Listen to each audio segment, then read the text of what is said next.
Space coconut.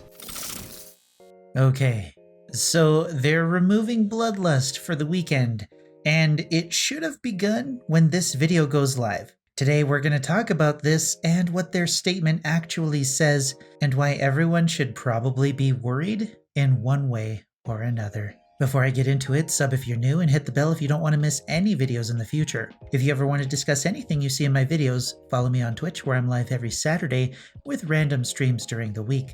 Join the Discord if you want to chat with other coconuts about anything you like, as well as be alerted to when those random streams will happen. Links to everything are in the description. Here's the news post before we get started. This weekend, Bloodlust will be temporarily disabled on the live version of the game. Why? Bloodlust was originally introduced as a means to help the killer catch up to survivors at strong window loops. At the time, these loops were safe enough that the survivor could gain a significant amount of distance each time they vaulted the window, making it impossible for the killer to catch them. Since then, we have made great strides in identifying these loops and tweaking them to avoid those situations. Lol. As a result, Bloodlust has become a contentious mechanic where many believe, survivors, it's no longer necessary. In order to better understand the effect Bloodlust has on the game in 2020, we will be disabling the mechanic on PC and consoles for the course of this weekend. This will allow us to gather feedback and data on Bloodlust and see what kind of effect it has on matches in the real-world scenario. So they're going to gather feedback and data on Bloodlust by turning it off? This will happen between November 20th, 11 a.m. to November 23rd, 11 a.m. Disclaimer, this test only disables the Bloodlust mechanic. References to Bloodlust will still appear in the game and Beast of Prey will not activate as a result. We would like to stress that this experiment is purely to gather data. No future plans for Bloodlust are set in stone at this time. The Dead by Daylight team. Bloodlust was introduced in patch 1.5.0 on April 27th, 2017. So if you want to see why Bloodlust was implemented, watch any videos before that date and see just how long some chases could be, as well as how strong survivors were during that time. Now, everyone who was around when Bloodlust was implemented always knew that Bloodlust was a band-aid fix because of the pallet and loop issues that killers had to deal with. Not to mention the strength of the tools that survivors had to use at the time. Looping is effective for survivors because their collision boxes are smaller than the killers. As they loop objects, it takes them less time to travel the same number of degrees than it does for the killer. If that doesn't make sense, I'll give you an example. Get ready for some hot geometry action, because we're going to be talking about some sexy curves. The circumference of a circle is larger the farther away from the center it is. In our case, survivors are closer to the center of a loop because their collision box is smaller, which means it takes them less time to travel around the loop. Killers are farther away from the center because their collision box is larger, which means they need to travel a farther distance to make a single loop. While killers do move faster than survivors, that's somewhat mitigated by the control survivors have when making tight turns and hugging the loops closely because of their third-person camera. It's a bit more difficult to do that as a killer with a first-person camera, at least it is for me. The time this can waste isn't that bad, until you take pallets and vaults into consideration. Then, the time this can waste for a killer can become quite substantial. Killers didn't want to be forced to have to chase survivors from pallet to pallet while they were very safe in doing so. Killers felt no real joy in chasing survivors almost endlessly while gens were being completed left and right. So we got Bloodlust. It was never a very good or effective solution, especially since it reset after breaking pallets, which completely negated the reason players wanted a solution to pallets in the first place.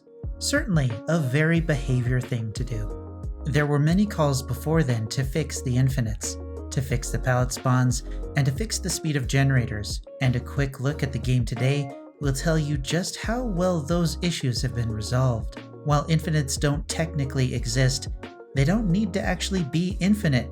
When generator speeds remain relatively quick, chases can be drawn out thanks to RNG and the perks that give survivors multiple chances to give their 3 teammates the time they need to work on generators, while a killer is occupied with a single survivor.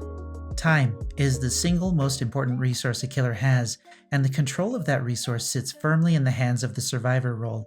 Bloodlust was meant to help a killer have shorter chases so that they could have more time to stop or slow down the survivors in their objective. This is primarily why almost every killer ran Ruin before it was nerfed. But the only data we have as players to prove this to the devs is anecdotal, based on the statements we hear from other players as well as our own experiences regarding the time resource in the game. Unfortunately, this limits our impact on some decisions that are made, since in many cases our concerns are disregarded based on the data they've gotten. This data-driven aspect of the dev's development cycle might not be a good thing for us as players, though. When Almo mentioned that Object was fine according to the data they had, he was rightly corrected by Kote, Twitch chat, and the forums afterward that the issue with Object wasn't the effectiveness or the survival rate for those using it, but rather how it feels going against it. The exact same thing can be said of the Spirit. While the data says that she might be strong but not too strong, how it feels to go against the Spirit is an issue for many survivors. The same concept can be applied to killers and looping. And this is what you should worry about when it comes to this bloodlust test. I made a meme Naruto video years ago that made fun of all the things Survivor had in their favor, and that killer players had to learn how to adapt and deal with those tools. This harsh training made killer players much more effective than the devs intended, and now, even the smallest adjustment to make things more balanced make killers seem much more overpowered than they actually are. Killer players, in a sense, were playing with several handicaps, and now that those handicaps are slowly being removed, survivors are finding themselves in a situation where they're the ones that need to adapt to the strength of their opponents the same way killers have done for years. Bloodlust only helps bad killers.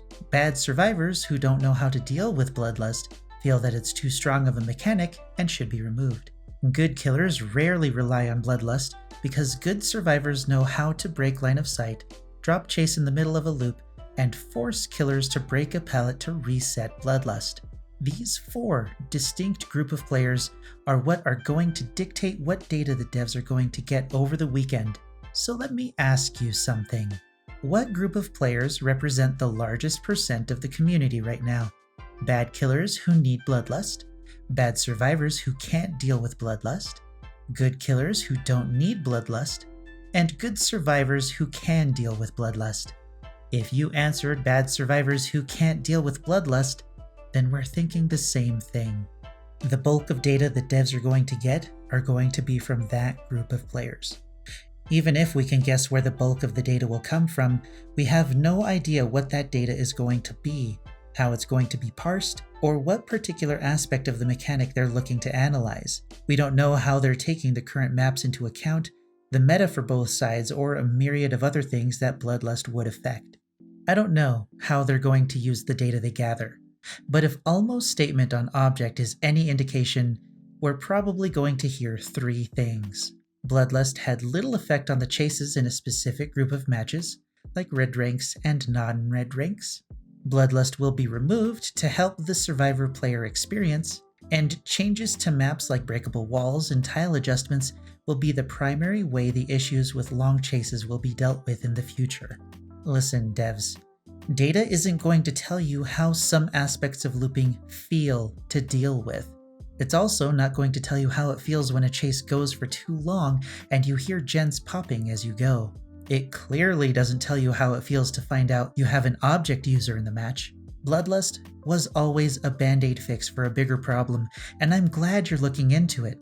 But based on past experience, I am very skeptical about the conclusions you're going to reach once you get the data you're looking for, not to mention how you'd implement any changes that you decide on. Breakable walls is a primary example of a good change idea, but a very questionable implementation. And regardless of the feedback you've gotten since the Deathslinger went live, the implementation of breakable walls continues to be poor design. All of the feedback you've been given, you are clearly ignoring. We just have to look at the new maps to see what you've done, and we can clearly see you're just ignoring us. But hey, you surprised everyone with the endgame collapse, so you have it in you to make good changes. We all hope that this will be one of them, but your track record is against you. So, I look forward to you proving me wrong on this one. Like the video if you like the video, and dislike the video if you hate fair matches. Until next time, I'll see you in the fog.